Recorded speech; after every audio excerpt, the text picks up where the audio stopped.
الله أكبر. الله أكبر. الله أكبر. الله أكبر. أشهد أن لا إله إلا الله. أشهد أن لا إله إلا الله. أشهد أن محمدا رسول الله. أشهد أن محمدا رسول الله. حي على الصلاة. حي على الصلاة. حي على الفلاح. حي على الفلاح.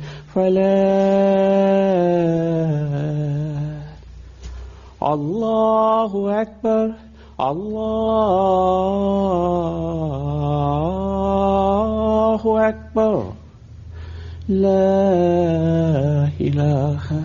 إلا الله.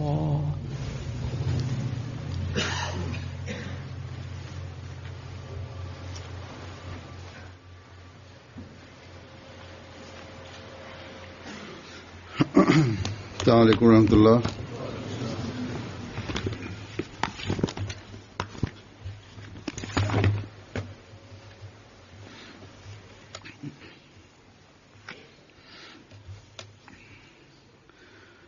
أشهد أن لا إله إلا الله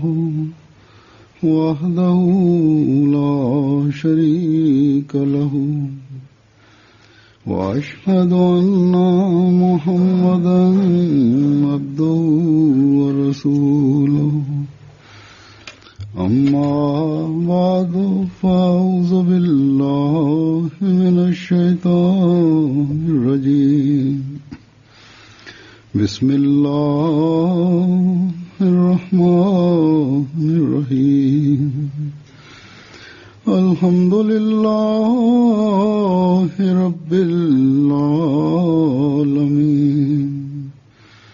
الرحمن الرحيم. مالك يوم الدين. إياك نعبد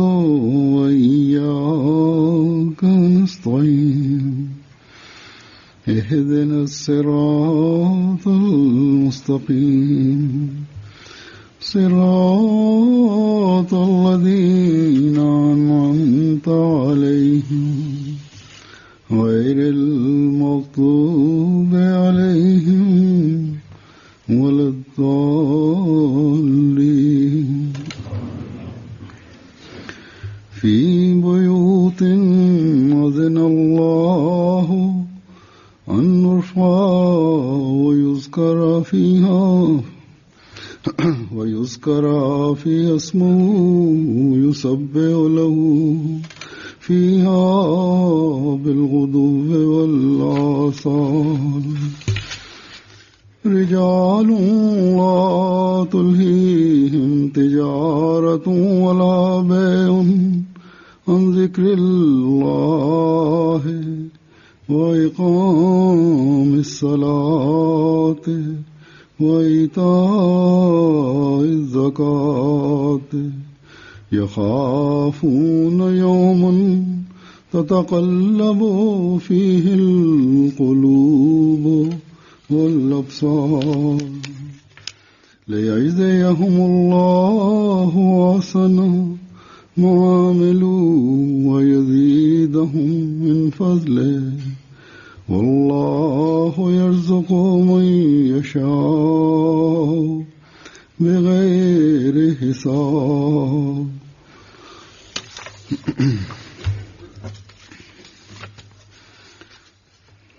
इन आयात का तर्जुमा है कि ऐसे घरों में जिनके मुतालिक अल्लाह ने इज़्न दिया है कि उन्हें बुलंद किया जाए और उनमें उसके नाम د بیت المقید آکلینډ نیوزیلینډ ارشاد فرمایلی و دلته به د هغې خطبې پښتو ترجمه د احبابو په خدمت کې وړاندې کوم. د دې آیتونو ترجمه ده چې په داسې کورونو کې چې د کوم باره کې خدای پاک دا اذن فرمایلی دی چې هغه دې بلند کړی شي او په هغوی کې دې د هغې د نامې ذکر دې وشي، هلته سحر او ماښام د هغه تسبیح کوي. داسې عظیم سړي چې هیڅ قسمه سوداګري بیا یا خرڅ هغوی نه د خدای پاک ذکر یا د مونځ قیام او د زکات ورکول هیرولی نشي. هغوی د هغې ورځې ویرې لري چې کله به زړونه د ویرې د لاسه تړ کېږي او سترګې هم، چې خدای پاک هغوی له د هغوی د بهترینو اعمالو جزا ورکړي چې کوم به هغوی کول او په خپل فضل ورله نور هم زیات ورکړي، او چاله چې خدای پاک غواړي نو بې له حسابه رزق ورکړي. نن خدای پاک جماعت احمدیه نیوزیلینډ له د خپل یو باقاعده جماعت جوړولو توفیق ورکړی دی. خدای پاک د دا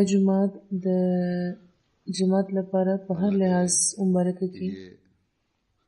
د نیوزیلینډ جماعت یو وړوکی شان جماعت دی او واړه لوی خلک چې راجمع کوي نو ټول 400 کسان دي. خو جماعت د خدای پاک په فضل ډېر ښه او ښکلی جوړ کړی دی او د جماعت چې کوم موجوده شمیر دی نو هغه نه زیاده لري. خدای دې وکړي چې دا د زر د خپل گنجائش په لحاظ تنګېدل شروع شي. ګڼ شمیر کې کارکوونکو شپه ورځ سره د ډېر محنت دلته کار کړی دی. ما ته ویل شوي دي چې ځینې کارکوونکو ډېر کار د شپې یا د ورځې هیڅ قسمه پروا نه بغیر او ډېر په شوق او په جذبه کړی دی.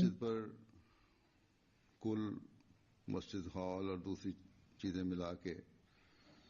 3.3 او داسې لکه څنګه چې زموږ روایت هم دی د پخپله کار کولو په وجه د خرڅ بچت هم کړی دی اور باقی کچن اور باقی رینوویشن پہ. په دې جماعت سره د حال نور یو څو څیزونه چې را یو ځای کړي شي نو ټول خرڅ تقریبا $3.5 میلیونه شوی دی. په دې کې هم 3.1 میلیونه په جماعت لګېدلي دي او باقي په باورچیخانې او نور د بیا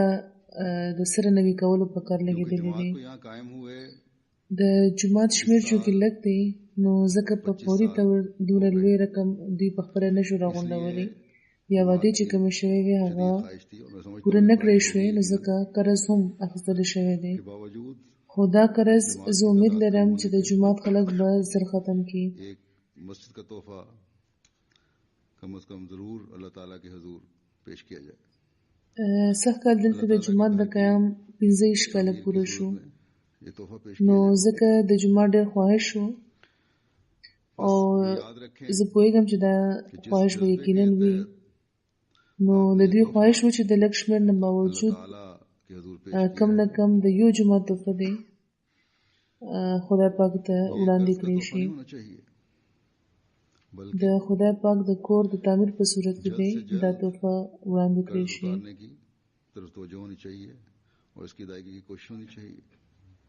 نو یاد لرئ چې د کمې جذبې لاندې تاسو دا تحفه خدای ته وړاندې کړې ده.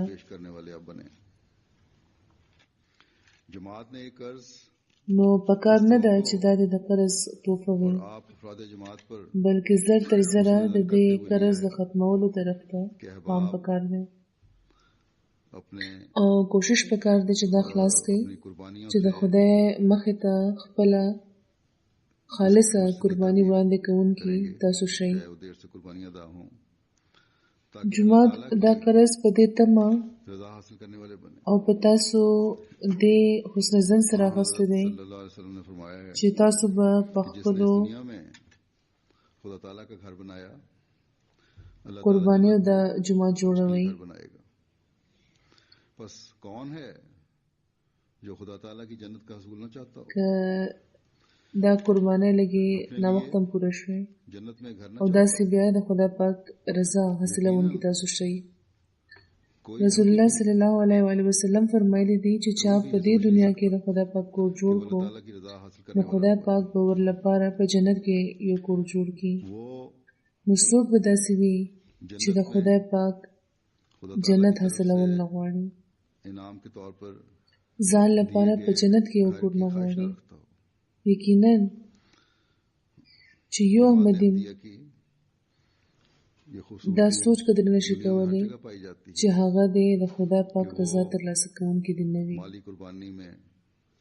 बढ़ चढ़ कर हिस्सा او लेने په جنت کې د خدای پاک له طرفه د انعام په تور इस जमाने में ورکړل شوي کور تمه والسلام ने د هغه نه لري. माली कुर्बानियों की د جماعت احمدیه सहाबा में लगाई थी دا ښایست ताकि इस्लाम په का पैगाम ټوله دنیا کې هر ځای کې موجود دی दुनिया के कोने कोने में पहुंचाया چې د مال په قربانۍ کې برخه اخیستو کې دوی کې هر تن د بل نه زیات دی. इस्लाम ने फरमाया था कि او د اسلام پیغام د دنیا هر ګوټ کې خورولو لپاره د مال د قربانۍ چې کم شوق حضرت مسیح موعود علیه السلام خپل صحابه کې پیدا کړی وو او د کم شوق په لیدو दुनिया में इस वक्त इस जमाने چې حضرت مسیح موعود علیه السلام دا فرمایلی وو के अफराद की है چې دا به انتها اخلاص او مینه چې ګورم نو حیرانېږم कि कौन किस मुल्क से ताल्लुक रखता है. वफा और इखलास में सब نو هماغه خلک په دنیا کې دی وخت په دې زمانه کې न्यूजीलैंड نن سل کاله تیرېدو نه پس هم जो जमात की तादाद د है جماعت خلکو کې उसमें موجود 60% دی. से ऊपर تعلق چې کم ملک سره هم دوی لري और तकरीबन 23% خو په وفا او په اخلاص کې ټول احمدیان और बाकी दूसरी कौमें हैं. ښه زیات गो ये छोटी सी जमात ښه زیات دی. लेकिन मुतफर्रक कौम نیوزیلند کې دا وخت چې کم د جماعت شمیر دی په دې کې 80% نه زیات خلک د فیجی نه راغلي دي. वफा में باقي تقریبا 30% پاکستان نه راغلي مهاجران دي. लेकिन याद रखना चाहिए कि सिर्फ ज़ाहिरी इखलास او باقي بیا نور قومونه دي. के तौर पर دا یو وړوکی شان جماعت دی خو د متفرق قومونو خلک پکې شته कुर्बानी हो او اخلاص او په وفا کې नहीं, هر یو बल्कि د بل نه د وړاندې کېدو کوشش کوي. नेकियों पर कदम मारना خدا یاد لرل پکار دی چې صرف ظاهري اخلاص او په وقتی طور کې د مال ये एक हकीकी मोमिन की शान है. که د مال قرباني وي او که د وخت دا یو حقیقي مؤمن لپاره کافي نه ده खुदा ताला ने जो हमें तवज्जो بلکې सره د مستقل مزاجه उसे सामने रख د نیکۍ په لاره تلل इस او په बारे में تقوا روانېدل हज़रत मसीह मौऊद अलैहिस्सलाम फरमाते हैं او خپل د پیدایش مقصد یاد لرل دا د یو حقیقي مؤمن شان دی په کارم ده چې همدا دی وي. कहते फरमाते हैं कि او د پیدایش مقصد باره کې मुख्तलिफ तबाए خدای پاک چې کوم زموږ پام ګرځولې دی अपनी कोताह फहमी या هغه पस्ती په کار د چې وړاندې وساتلی شي. यानी अगर इतनी समझ बूझ ना हो دې باره کې حضرت مسیح موعود علیه السلام موږ ته د یادګیرنې په تور فرمایي किस्म के मुद्दा अपनी जिंदगी के लिए ठहराते हैं. چې د दुनिया के مختلفو طبیعتونو انسانان आगे د خپلې کوتاهفهمۍ یا د پست همتۍ په وجه जो खुदा ताला د خپل ژوند مختلف مدعا جوړي ये है वमा खलक़तुल जिन्ना वल इंसा इल्ला लियअबुदून यानी मैंने जिन्नों और इंसानों को او صرف د دنیا مقصدونه कि वो मुझे पहचाने और मेरी परस्तिश करें. बस او صرف د دنیا مقصودونو او ارزوګانو پورې رسېدو نه پس ودرېږي. خو خپل پاک کلام کې چې کومه مدعا خدا پاک بیان فرمایلی ده هغه دا ده چې وما خلقت الجن والانس الا ليعبدون، یعنی ما پیریان او انسانان د لپاره پیدا کړي دي چې ما وپېژني او زما عبادت دی وکړي. نو فرمایي چې د دې آیت لرویه د انسان د ژوند اصل مدعا د خدای پاک عبادت او د خدای پاک معرفت دی، او دام چې انسان د ځان د خدای پاک کې. نو دا یاد لرئ چې د حضرت مسیح موعود علیه السلام جومات ته چې راغلي یو، نو د وقتي جوش او د جذبې لاندې ځینې قربانۍ کول زموږ مقصد نه دی، بلکې زموږ مقصد سره د استقلال د خدای پاک عبادت کول دی. او د عبادت معیار هغه وخت ترلاسه کیږي چې انسان د خدای پاک معرفت لري، دا علم لري چې خدای پاک د ټولو طاقتونو مالک دی او زما هر قول او فعل هغه ویني. او صرف دا نه چې په ظاهري توري ویني، بلکې زما د زړه په تاله پورې د هغه نظر دی. زما کم نیتونه چې لا څرګند شوي نه دي هغه د هغوی نه خبر دی. چې که دا حالت وي نو اله موږ دا ویلی شو چې انسان کوشش کوي لګیا دی چې هغه د خدای پاک شي. یعنی یو عمل هم د هغه صرف د دنیا خواهشات پوره کولو لپاره نه وي، بلکې هر کوشش او هر نیکی د خدای پاک رضا حاصلولو لپاره دی. زمونږ عبادتونه دی صرف هغه وخت نه وي چې کله مونږ د خدای پاک د مدد اجت لرو، په څه تکلیف کې ګیر شو او دنیاوي ضرورتونه نه پوره کیږي، بلکې پکار ده چې زمونږ عبادتونه دی په اسانۍ او په پراخۍ کې هم هماغه شان وي. دا نه چې دنیاوي معاملې او د دنیا کارونه او کاروبارونه مونږ د خدای پاک د عبادت نه لرې کړي. دا جومات د صرف یو عمارت نه وي، د دې وسعت او ښایست دی مونږ ته صرف دا نه یادوي چې مونږ دومره وخت د دې په تعمیر لګولی وو، دومره وقار عمل مونږ کړی وو، دومره پیسې هم بچ کړی وی، دومره ګنټې مونږ وقار عمل کړی وو، دومره چنده مونږ د دې تعمیر لپاره ورکړی وه، بلکې د دې عمارت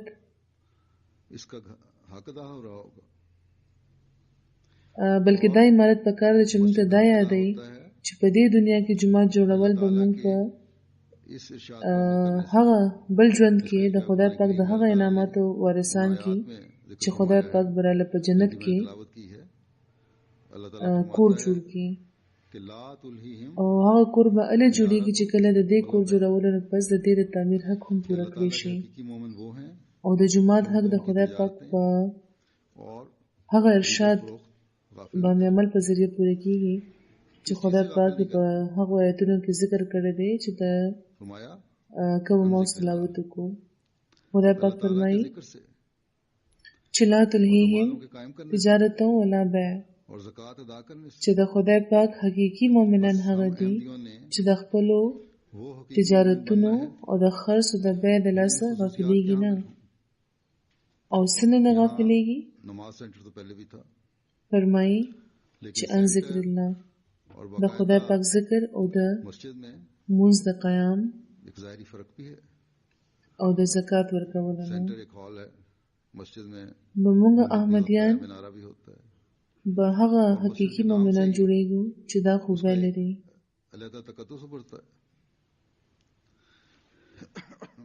دلته د مونځ لپاره مرکز خو مخکې وو،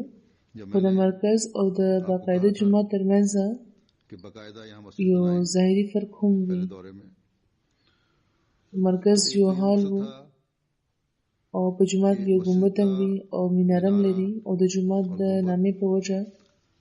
یو بل تقدس هم جوړ شوی وي.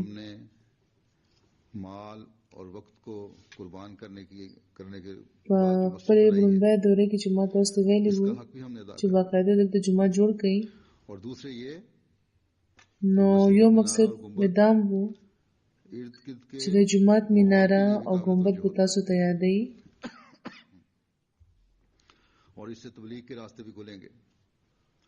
چې د مال او د وخت په قربانۍ چې کوم جومات مونږ جوړ کړی دی، نو د دې حق به هم اوس مونږ پوره کوو. او بله دا چې د جومات ګنبد او میناره د ګیر چاپیر ماحول کې هم د توجه قابل وي او دې نه د تبلیغ لارې هم پرانستل کېږي. د خلکو پام به دې طرف ته وګرځي او د اسلام حقیقي تصویر لیدو په شوق کې یا اصل د تجسس په وجه هم خلک بدل ته راځي چې دا څنګه خلک دي، څنګه مسلمانان دي.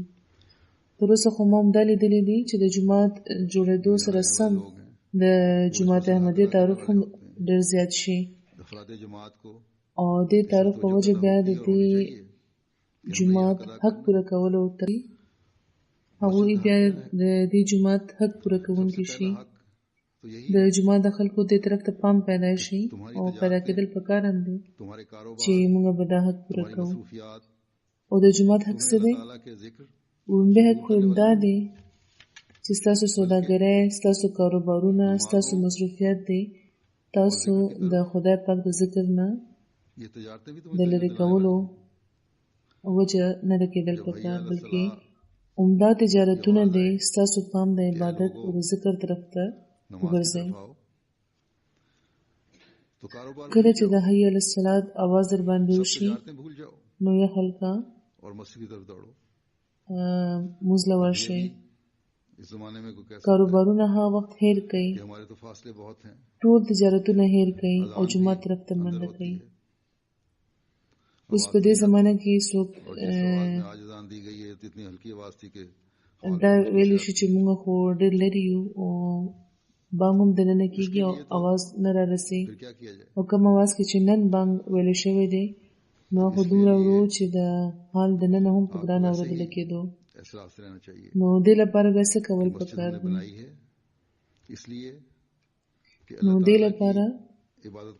تاسو له اصل احساس ورکول پکار دی چې موږ جومات جوړ کړو، نو اوس د خدای پاک د عبادت حق هم پوره کول پکار دی. خپل د پیدایش مقصد وپېژنئ. بله دا چې ما مخکې ډېر ځل ویلي دي چې نن سبا هر څوک موبایل فونونه ځان سره په جیب کې ګرځوي، نو بیا د دې د ټولو نه ښه استعمال وکړئ چې د منځونو په وخت کې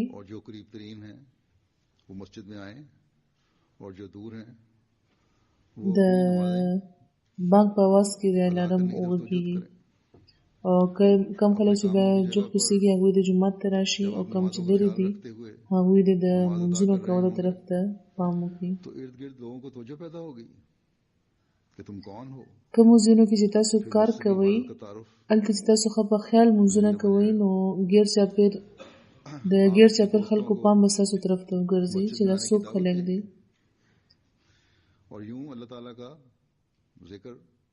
بیا د جومات د عمارت پیژندنه به د تعارف سبب جوړه شي. تاسو به خپلو ملګرو له د جومات ته د راتلو بلنه ورکوئ او داسې د خدای پاک ذکر به هم کېږي او د خدای پاک پیغام اغیارو ته د رسولو سلسله به هم شروع شي.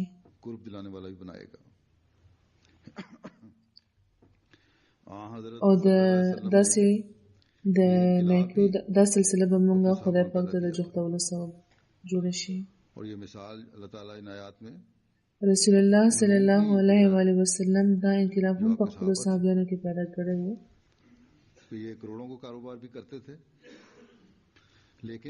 او په دې آیت کې دا مثال خدای پاک هم د هغو خلکو ورکړی دی چې د هغوی صحابیان وو. هغوی به د کروڑونو کاروبارونه هم کول خو زړونه به د خدای پاک د ذکر نه ډک وو. د منځونو کولو طرف ته به پام وو. د مال قربانۍ طرف ته به هم پام وو. عمده انقلاب پیدا کولو لپاره خدای پاک په دې زمانه کې د رسول الله صلی الله علیه و آله وسلم ریښتونی غلام رالېږلی دی چې خپل تعلق خدای پاک سره مضبوط کړي. د خپلو منځونو حفاظت کوئ. د خپلو اموالو تزکیې لپاره د هغې پاکولو لپاره د مال قربانۍ کوئ. زه اکثر دا وایم او د جومات تاریخ هم موږ ته دا ښیي چې د جومات د خلکو رویه هم موږ ته دا ښیي چې د مال په قربانۍ کې خو جومات د خدای پاک په فضل ډېر وړاندې دی او نور هم وړاندې روان دی او دې طرف ته د خلکو پام هم وي. خو ډېر زیات ضرورت د دې خبره دی چې د منځونو قیام طرف ته پام وکړی شي. د عبادتونو معیار ترلاسه کولو لا ډېر زیات ضرورت دی. نو دې طرف ته پام پکار دی. جوماتونه آباد کړئ. د منځ قیام په حقیقي رنګ کې عمله کېږي چې منځونه سره د جمع وکړی شي او د جومات د تعمیر غرض عمده وي چې دلته دې منځونه سره د جمع وشي. خدای پاک فرمایي چې حقیقي مومن د دې دنیا نه زیات آخرت فکر لري. انسان چې کله بوډا شي نو ډېر فکر پیدا شي، جاړي، دعاګانې کوي او دعا لپاره وایم چې دعا کوي چې انجام هم په خیر وي.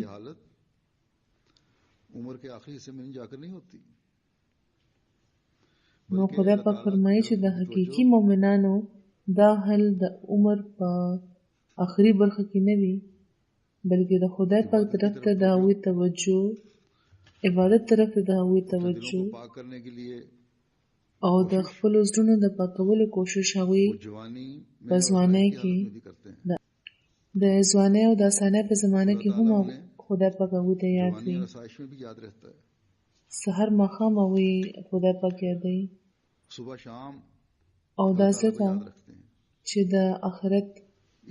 ویره هر وخت د هغوی د نظر وړاندې وي او زړونه یې رپېږي. لکه څنګه چې ما وویل چې د رسول الله صلی الله علیه و آله وسلم د صحابه دا نقشه وه. عمده حالت موږ کې پیدا کولو لپاره حضرت مسیح موعود علیه السلام راغلی دي. هغوی یو ځای کې فرمایي تل مې زړه په دې غم کې ډوب وي چې خدای پاک دې هغه انعامات زمونږ جومات لم ورکړي چې کوم د صحابه وو. دوی کې د هغه صدق او صفا او اخلاص او اطاعت پیدا شي چې کوم په صحابه کې وو. دوی دې د خدای پاک نه بغیر د بل چا نه ونه یریږي. متقیان دې وي ځکه چې د خدای پاک مینه د متقي سره وي. ان الله مع المتقین. نو که د خدای پاک انعامونه حاصل غواړئ دا غواړي چې ستاسو کورونه د هغو کورونو کې وشمېرلی شي چې د خدای پاک په اذن بلند کړی شوي دي، اوچت کړی شوي دي. نو پکار ده چې د خدای پاک په ذکر خپل کورونه ډک کړئ او هر وخت د خدای پاک ویره د ستاسو په زړونو کې وي. د دنیا ټوله ویرې، د دنیاوي تجارتونو ویرې، دا ټول څیزونه پکار نه ده چې د خدای پاک د ویرې مخې ته دی څه حیثیت ولري. حضرت مسیح موعود علیه السلام بار بار خپل شومه ته دا نصیحت فرمایلی دی چې تقوا پیدا کړئ او خدای پاک د هر څیز نه وړاندې وساتئ.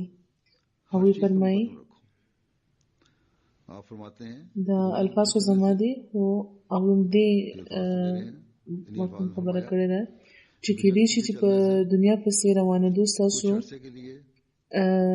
تاسو په عارضي توسل دنیاوي فایده بیا مومئ او هغې کې به هر وخت دا بېچیني او دا ویره به تاسو ته وي چې چېرته داسې یا هغسې څه ونه شي. خو که د خدای پاک لټون تاسو کوئ او د هغه شی نو دین هم ترلاسه کوي او دنیا به هم د تاسو غلامي کوي خدای به حاصل کوي او دنیا هم لکه څنګه چې ما ویل چې د رسول الله صلی الله علیه و آله وسلم صحابیانو به د کورونو کاروبارونه کول خو خپل عبادتونه چې هېر کړي نه وو د خدای پاک ذکر ته چې هېر شوی نه وو د خدای پاک ویره چې هېر کړي نه وو نو مونږه چې په دې زمانه کې د حضرت مسیح موعود علیه السلام په بیعت کې د داخلېدو په وجه د پاکې تبدیلۍ د پیدا کولو اظهار کوو نو دا تبدیلی دا بدلون به هله څه فایده ورکوي او همیشه به پاتې کېدونکي وي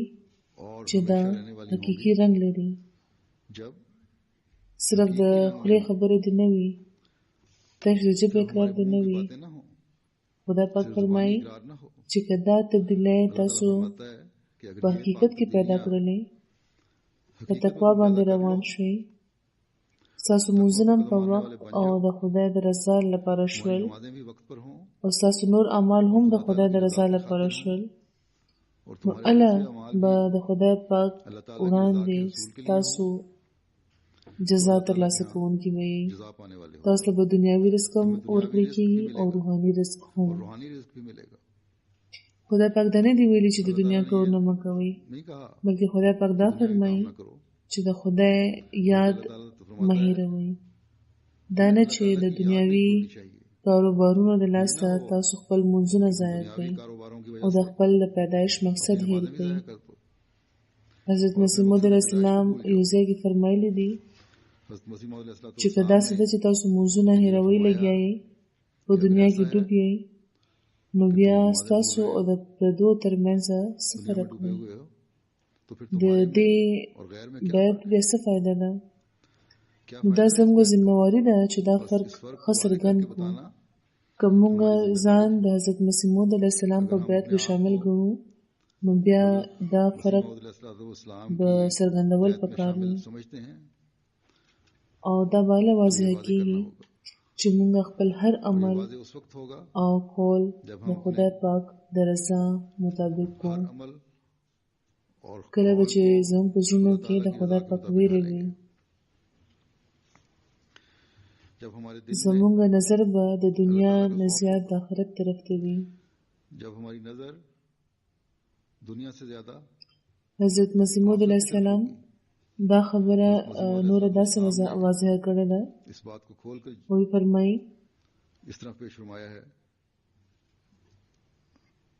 چې دا یاد لرئ چې د خدای پاک کامل بندګان مغه دي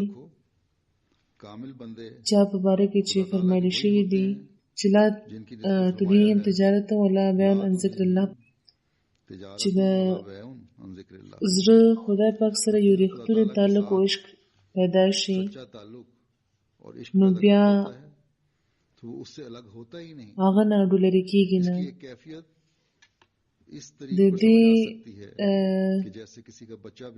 د دې په یو کیفیت انسان داسې پوهېدی شي چې کله د چا ماشوم بیمار وي نو هغه چې چېرته هم لاړ شي په کوم کار کې چې هغه مصروفه شي خو زړه او پام به هغه ماشوم طرف ته وي همدغه شان کوم خلک چې خدای پاک سره یو ریښتونی تعلق او عشق پیدا کوي هغوی په هېڅ حال کې هم خدای پاک نه هېروي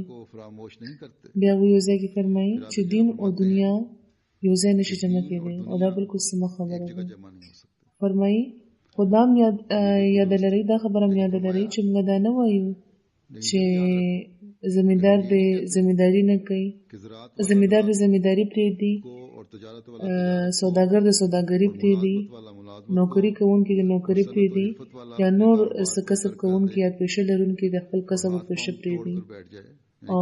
لاس قیمت کېږدي هیڅ کار دې نه کوي موږ خو دا وایو چې لا تلهیهم تجارت ولا بیع عن ذکر الله په شان معامله دي وي یعنی دست بکار اور دل بیار والا معامله دی وي مطلب دا چې لاس خپل کار کوي او زړه د خدای پاک طرف ته متوجه وي فرمایي چې سوداګر د خپل د سوداګرۍ کار کار کوي او زمیندار د خپل زمیندارۍ کار کوي او بچا چې په خپل د حکومت تخت ناست وي نو غرض دا چې هر څوک د خپل کار کې خدای پاک د خپل مقصد کې او د هغه عظمت او د هغه جبروت د خپل وړاندې ساتي او هغه چې کوم احکامات دي کوم اوامر او نواهی دي د هغوی د لحاظ کوي او بیا چې څه د خوښه هغه دی کوي د خدای پاک چې څومره حکمونه دي د کوم خبرو د کولو حکم ورکړی دی نو د هغوی کول د خپل د نظر باندې ساتي او د کوم خبرو نه د ودرېدو حکم خدای پاک ورکړی دی نو هغوی نه ودرېدل د خپل نظر باندې ساتي د هغوی نه د بچ کېدو کوشش کوي او بیا چې د خدای پاک حکمونه خپل مخې ته ایښي وي نو د عمل لاره به درته مخې ته وي او بیا انسان هم د هغې په حد کې عمل کوي چې سم خوښه وي هغه کوي دې نه مطلب دا دی چې بیا به تاسو دې نه بغیر بله اړو لاره نه لرئ چې په هغو لارو باندې روان شئ چې کوم خدای پاک ښودلی دي فرمایي چې خدای پاک نه ویرېږئ او بیا هم چې څه زړه وي هغه کوئ فرمایي اسلام کله داسې تعلیم ورکوي چې تاسو کاروبارونه پرېږدئ او ګوټ شل بېکاره کښېنئ او په ځای د دې چې د نورو خدمت وکړئ پخپله په نورو بار شئ اسلام دا نه وایي چې کار مه کوئ او ټوله ورځ ناست اوسئ د خدای پاک ذکر پکار دی خو خپل کارونه هم په هر حال کول پکار دي او فرمایي چې ناراسته کېدل ګناه ده او داسې تر مه د خدای او د هغه د دین څه خدمت وکړي او عیال او اطفال یعنې ښځه او بچي چې ورله خدای پاک په ذمه کړي دي په هغوی به څنګه او له کومه خورئ نو یاد لرئ چې د خدای پاک دا منشا بیخي نه ده چې تاسو دنیا بالکل پرېږدئ بلکې د هغه چې کومه منشا ده هغه دا ده چې قد افلح من زکاها چې سوداګري کوئ ذمېداري کوئ نوکري کوئ یا څه کسب چې کوئ کم کارم چې کوئ چې سم خوښه کوئ خو خپل نفس د خدای پاک د نافرمانۍ نه منع کوي الله هماغه خلک بیا مومي چې خپل نفسونه پاک ساتي او داسې تزکیه وکړي چې دا کارونه د تاسو د خدای پاک نه غافل چلم نه کړي بیا چې کومه ستاسو دنیا ده دا به د دین په حکم کې وي که نیت سم وي د خدای پاک په حکمونو د روانېدو لوز ورسره وي نو دا دنیا دا تجارتونه کاروبارونه او نوکرۍ هر څه بیا دین شي فرمایي چې انسان دنیا لپاره نه دی پیدا کړی شوی زه چې د چا پاک وي او هر وخت ورته دا فکر وي چې څنګه به ترېنه خدای پاک خوشحاله شي نو بیا دنیا هم هغه لپاره حلاله ده او انما الاعمال بالنیات یعنې د اعمالو بنیاد په نیت باندې وي دا هغه حالت دی چې پکار دی چې هر احمدي لري تاسو چې دا لوست کوئ چې دین به په دنیا مقدم ساتو نو دې مطلب دا دی چې زموږ دنیا به هم د دین تابع وي موږ نه به یو هم داسې کار نه کېږي چې د خدای پاک د رضا او د منشا خلاف وي نو خوشقسمته دي زموږ هغه خلک چې دا سوچ لري او د دې مطابق خپل ژوند هم تېروي که داسې نه وي نو بیا موږ له به د حضرت مسیح موعود علیه السلام منل هېڅ فایده رانه کړي او دا جوماتونه جوړول به هم موږ له هېڅ فایده رانه کړي او لکه څنګه چې تاسو خبرې چې په دې ورځو کې ستاسو جلسه هم روانه ده نو دا جلسه به هم به تاسو له هېڅ فایده ونه کړي ځکه چې حضرت مسیح موعود علیه السلام فرمایلی دي چې دا جلسه څه دنیاوي میله نه ده دې جلسې ته د راتګ مقصد هم د خدای پاک د رضا حاصلول د دین علم حاصلول او روحاني فیض ترلاسه کول دی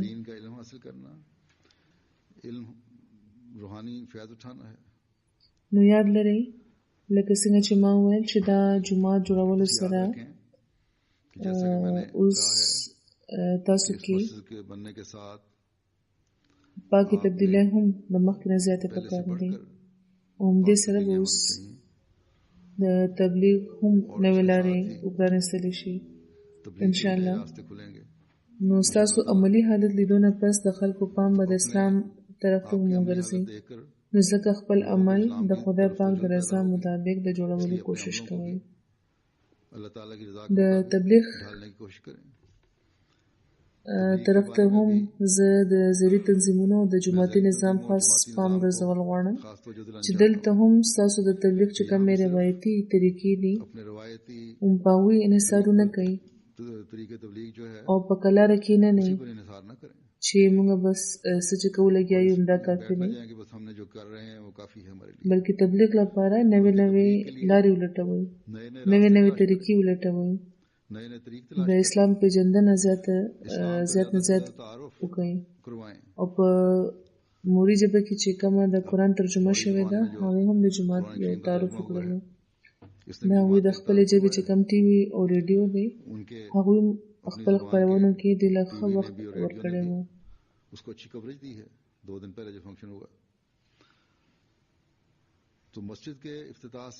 نو د جماعت په افتتاح به اوس د جماعت تعارف هم نور زیات شي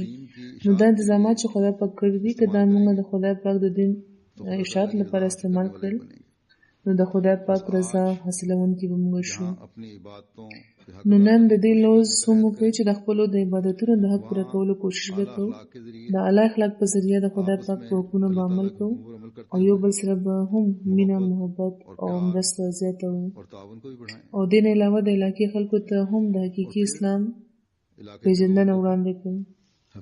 د اسلام خلاف چې کومې غلطفهمۍ پیدا شوې دي د هغو د لرې کولو کوشش وکړئ چې ارادې مضبوطې وي او همت هم ځوان وي نو لږ شمېر خلک هم ډېر څه کولی شي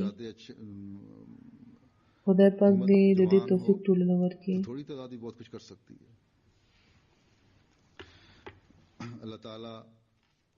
دا دومره ښکلی جومات چې تاسو جوړ کړی دی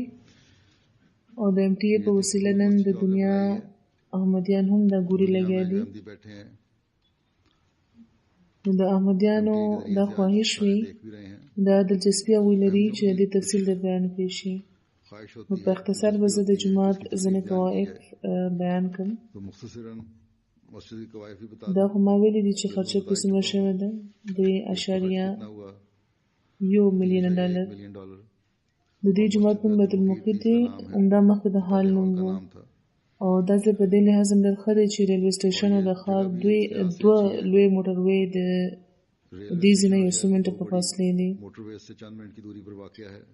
دا ټوله ځمکه د پوکم 2 ایکړو ده په کال 1999 کې په بیه اخیستل شوې وه او د 256 مربع میټره یو حال پکې موجود و په کال 2002 کې د لجنه لپاره یو بیل حال جوړ کړی شوی و د 112 مربع میټر او دا دواړه حالونه د مزد لپاره د مرکز په تور استعمالېده د حال د پاسه د مشنري کورم و بهرحال کال 2006 کې چې زه راغلی وم نو ما دې ته ویلي و چې جومات دې جوړ کړی شي نو د کال 2012 د جولای په میاشت کې د جومات باقاعده تعمیر شروع شوی و او سږ کال په اګست کې سرته رسېدلی دی دا جومات 2 منزلونه لري لاندینی منزل د لجنه لپاره دی د جومات حال 209 مربع میټره audio ویډیو روم دی لاندې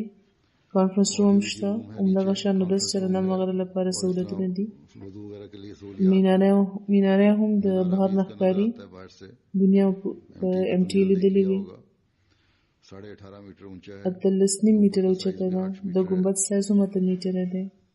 په دواړو حالونو کې د دوی د کونسل محتاط اندازه ده چې 600 تر منځ کولی شي په بهر حال په دواړو حالونو کې یو ځای 200 کسان منځ کولی شي او چې کوم زوړ عمارت دی هغې کې هم 300 کسان منځ کولی شي نو زما اندازه ده چې تقریبا 1000 خلک منځ لپاره هلته ځایېدی شي پارکینګ کې د 100 موټرو د ودرولو ځای شته لنګرخانه هم د سره جوړه شوې ده او په دې 3.5 لکه ډالره خرچه شوې ده د نیوزیلند ډالر د خدای پاک په فضل لکه څنګه چې د جومات روایت دی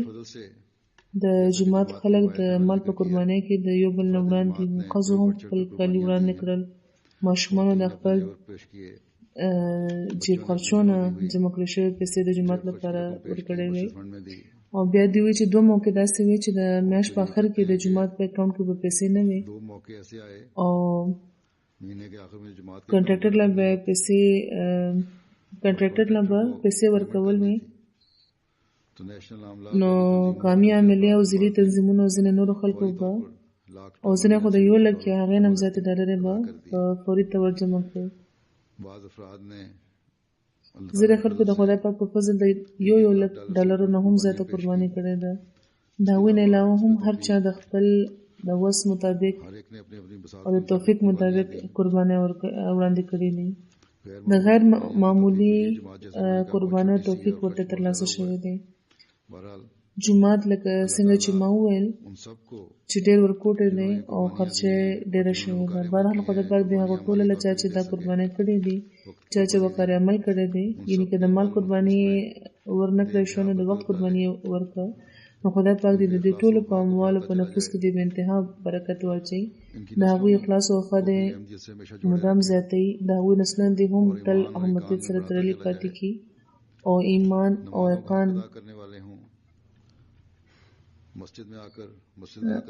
یقین د ورله زیات کړي دوی د منځونو حق پوره کړي جومات ته د راځي او د جومات حق پوره کوونکي دي شي خپل کورونه هم د خدای پاک د ذکر نه دي ډکوي او د حقوق العباد د جذبې نه دي هم دوی ډک وي د حقیقي اسلام د خورولو طرف ته پام وي او لکه څنګه چې ما وویل چې په دې ورځو کې ستاسو جلسه روانه ده نو ځکه هم په خاص طور د دعاګانو طرف ته پام وکړئ دا دعا کوئ چې خدای پاک دې موږ ټولو کې پاکي تبدیلی پیدا کړي د خدای پاک ویره دې د مخکې نه زیاته زموږ زړونو کې وي او بیا دا پاکي تبدیلی دې تل زموږ په ژوند کې د جاري وي او موږ ټول جلسې له راغلي خلکو لپاره چې حضرت مسیح موعود علیه السلام کومې دعاګانې کړې دي هغوی نه دې هم موږ برخه واخلو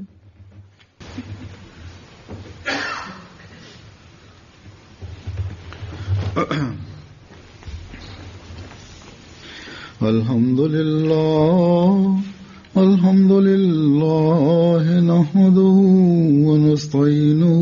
ونستغفره ونؤمن به ونتوكل عليه ونعوذ بالله من شرور أنفسنا ومن سيئات أعمالنا من يهده الله فلا مضل له ومن يضلل فلا هادي له ونشهد أن لا إله إلا الله ونشهد أن محمدا عبده ورسوله عباد الله رحمكم الله إن الله يأمر بالعدل والإحسان وإيتاء ذي القربى وينهى عن الفحشاء والمنكر والبغي يعظكم لعلكم تذكرون